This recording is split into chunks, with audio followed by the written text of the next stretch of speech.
livro dos Números diz que após vagar no deserto com seu povo, Moisés enviou batedores para encontrar um lugar onde pudessem se estabelecer. Os batedores foram para o norte, para Hebrom. Ao retornar, relataram: todos que vimos ali eram gigantes. E éramos, aos nossos próprios olhos, como gafanhotos, e assim também lhes parecíamos.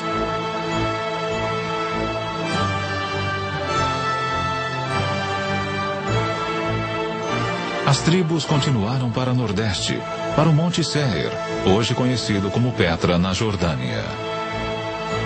Mas este também, como mencionado na Bíblia, havia sido ocupado por gigantes. Para onde quer que se voltassem, pareciam encontrar sinais de gigantes. Se olharmos as Escrituras, havia gigantes na Terra naqueles tempos.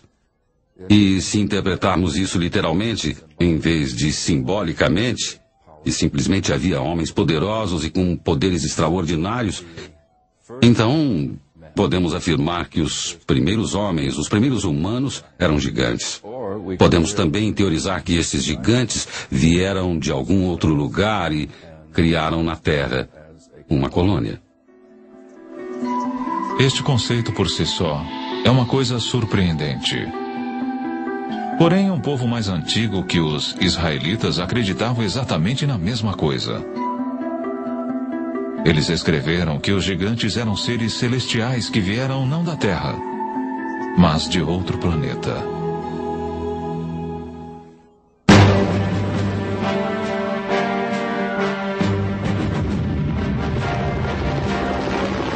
Este é o campo de batalha da Guerra do Golfo. Nós o conhecemos como Iraque. No passado distante, várias grandes civilizações brotaram aqui. Uma delas, a babilônica, foi lendária por sua riqueza e esplendor.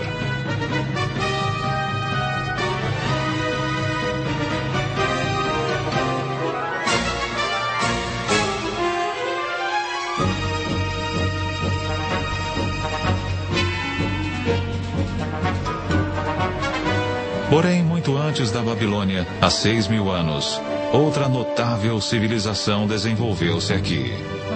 Seu povo era os Sumérios, que possuíam uma cultura muito avançada.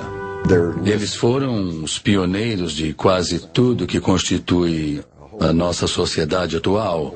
Criaram o primeiro congresso com 2 câmaras, a primeira escrita, o primeiro sistema de escolas e assim por diante. Surge então a pergunta: de onde veio tudo isto? Creio que temos de recorrer aos próprios antigos sumérios e prestar atenção no que eles têm a nos dizer, porque eles nos dizem, em tudo que é lugar, repetidas vezes, que a civilização lhes foi ensinada por seres vindos dos céus para a terra.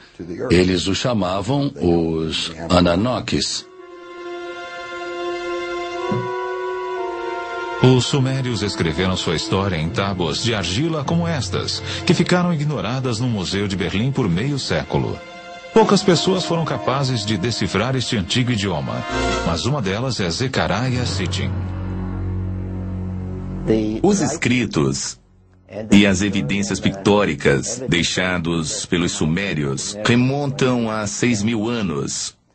Falam e retratam um povo que veio de um outro planeta, que chamavam de Nibiru, e muitas das descrições o apresentam como sendo muito maior, pelo menos 1/3 maior do que a média dos seres humanos. Portanto, eram gigantes. Este lacre cilíndrico sumério de um museu de Berlim é surpreendente por várias razões. Primeiro, ele retrata nosso sistema solar com o Sol ao centro e os planetas espalhados em torno dele. Um fato não conhecido da ciência europeia até cerca de 300 anos atrás. Mostra também o planeta Urano, que nós só descobrimos em 1930.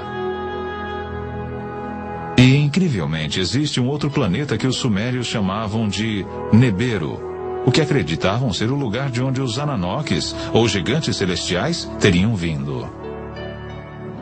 Se observarmos estas 3 figuras, retratadas aqui parecem ser quase todas do mesmo tamanho. Mas, se prestarmos atenção, veremos que esta figura da divindade está sentada. E se calcularmos seu tamanho pela medida dos joelhos ao quadril, verificaremos que ela tem uns 3 metros de altura. É um daqueles que desceu dos céus para a terra. Os astrônomos em busca de sinais de vida extraterrestre prescrutam cada vez mais fundo o universo. Porém, talvez devessem estar procurando o tempo todo, mais perto de casa. Porque é no nosso próprio sistema solar que um misterioso objeto foi recentemente detectado perto de onde os sumérios assinalaram o local de seu planeta Nibiru, o lar dos Ananoques. Para os que acreditam, isto é uma prova convincente de que os gigantes celestiais são reais.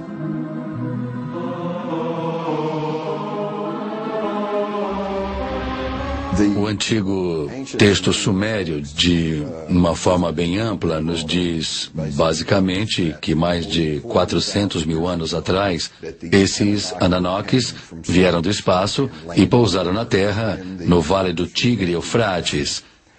Começaram por formar uma colônia que chamaram de Éden.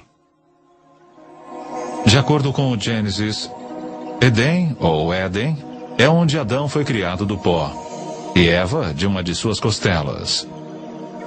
Outros, porém, têm uma versão mais high-tech sobre como a vida humana começou. Com o tempo, necessitando de mão de obra de trabalhadores, eles alavancaram a evolução empregando engenharia genética. Recolheram o esperma de um dos Ananoques e o inseminaram no óvulo de uma humanoide primitiva, provavelmente uma dessas primitivas cujos restos arqueológicos estão agora sendo encontrados na África, a famosa Lucy, e eles então produziram um híbrido que acabou se tornando o homem de Cro-Magnon, ou seja, o homem moderno. Diz a lenda que quando os Ananoques retornaram após vários milhares de anos para ver como sua obra genética se desenvolvera, encontraram na Terra mulheres irresistivelmente atraentes.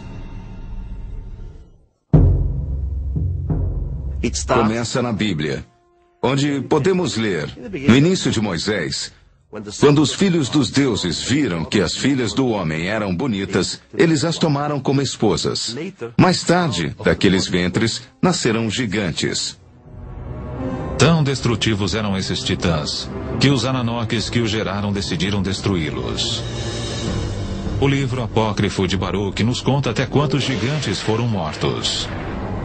O livro de Baruque diz: depois o Senhor criou o grande dilúvio, destruiu toda a vida que havia na terra, incluindo os 409 mil gigantes.